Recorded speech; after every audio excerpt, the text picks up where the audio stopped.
Hey guys, Benjamin Ling, Altitude Capitalist. I've seen some headline news recently that has caused a little bit of a crisis in confidence around some of the third party autograph authenticators.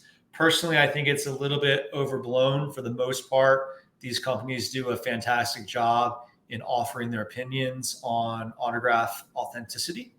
However, sometimes they get it wrong. Sometimes evildoers can falsify a certificate or a hologram and things get off the rails. However, there is a service that most of these authenticators provide that's a step above their standard opinion, and that's the in-person authentication. And many folks have not seen what the item looks like with an in-person authentication, how the certificate of authenticity looks different, and exactly what the third party is guaranteeing with this type of service. So I'm going to take a few minutes and look at PSA, Upper Deck, and Beckett. They all offer a similar service, and take a look at how these are slightly different from a regular opinion on an autograph's authenticity. So here we go. PSA calls their service in the presence authentication. It's exactly what it sounds like. There's an employee there in the room watching the athlete put pen to paper. And their certificate, this looks very similar to a regular PSA certificate, but if you read it closely, it's different. This gives you an in the presence certification number, which reads a little bit differently from the other PSA certification. So check this out. This is a Ronald Acuna Jr. in the presence autograph. So here's the ball that's signed. Here's their certificate. So check out the certificate here. You see in the present certification number. And then here's what the sticker looks like. The sticker is a little bit different also. You see right there, it says in the presence.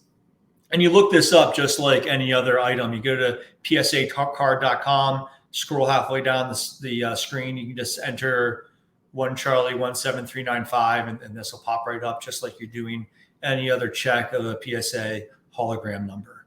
So this is what the PSA stuff looks like. And PSA has been doing this for a really long time. So here's a Peyton Manning signed baseball, and check out this sticker. Like, that looks pretty old right there. And here's an older authentication. So here's what the older authentication in the presence, but they still called it in the presence back there. If you go to the PSA database, you will not only see that it's an authentic and it's an in the presence authentication, but you will also see the actual date that the item was signed, which I think is a pretty cool. So check this out. This shows here Peyton Manning, ITP in the presence, and the date. So this one was signed February 12th, 1999. They've been doing this, for more than 20 years. So it's nothing new that PSA is doing. If you would go to the Ron Acuna Jr. page that for the autograph that I just showed you, it would show that item was signed in September of 2021. So Beckett has a similar system called Beckett Witnessed, and Beckett Witness has a couple different ways that they display the authentication. This is a Fernando Tatis signed baseball, and here is what that Beckett Witnessed sticker looks like. So this is what a sticker looks like on a baseball or an 8x10 picture, for example. Now I want to also show you what the Beckett Witness looks like for a slabbed baseball card. It looks a little bit different. So here's a 1985 Topps Mark McGwire autograph, Beckett Witness, and it shows a little bit differently here. So check this out. Within the slab here, can you see that it says Beckett Witnessed right there on the slab? So here's what the Beckett authentication looks like on the Beckett website. You can see that this Tatis ball was signed and witnessed on January 25th, 2022 in Aventura, Florida. So this is what the authentication looks like online from the Beckett website. Finally, here's Upper Deck's website talking about their 5-step authenticity process. Upper Deck has been doing this for, I think, longer than PSA. they've been doing it for a lot of years in the 1990s. Upper Deck was, but basically, every autograph is witnessed by an Upper Deck authenticated representative.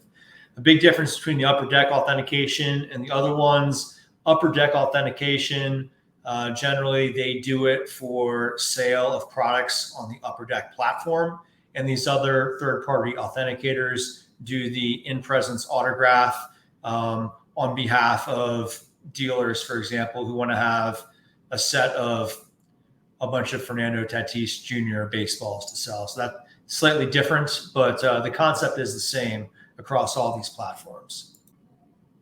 So I hope that was helpful. That's a little glimpse into what the different certifications look like, what the different companies offer. And I think it's important to note that the actual certificates and the marks that are on the item from the authentication companies are slightly different for the in-person witnessed autographs compared to when you mail in your item for signature. Obviously, it's a higher level standard and much more rare than the typical autograph authentication by opinion.